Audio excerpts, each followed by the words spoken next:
வணக்கம் ஃப்ரெண்ட்ஸ், நம்ம வீட்டில் எப்படி நட்ஸ் பவுடர் ரெடி பண்ணலான்னு பார்க்கலாம்.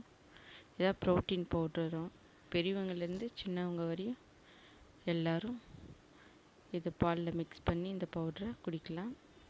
இப்போ நம்ம எடுத்து வச்சுருக்க பாதாம், முந்திரி, பிஸ்தா எல்லாத்தையும் ஒவ்வொன்றா தனித்தனியாக வறுத்து எடுத்துக்கணும். மிதமான சூட்டில் வறுத்து எடுக்கணும். ரொம்ப ஹீட் வைக்கக்கூடாது. ஸ்லோ ஃப்ளேம்லேயே வச்சு நம்ம வறுத்து எடுத்துக்கணும். லைட்டாக தான் வறுக்கணும். ஒவ்வொன்றா வறுத்து நம்ம எடுத்துக்கலாம்.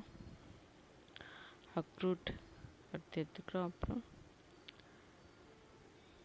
பூசணி விதை எல்லாத்தையும் வறுத்து ஒரு பிளேட்டில் வச்சு ஆற விடணும். சூடாக அரைக்கக்கூடாது.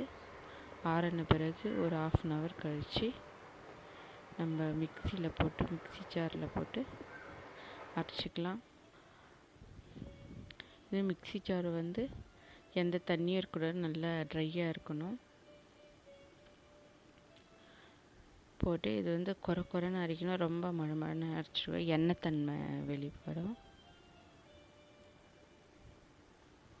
சும்மா ஒரு 2 சுற்று தான் விடணும். விட்டு அரைச்சிக்கணும். பாருங்கள், இந்த பதத்துக்கு அரைச்சிக்கணும். அவ்வளோதான், ரெடி.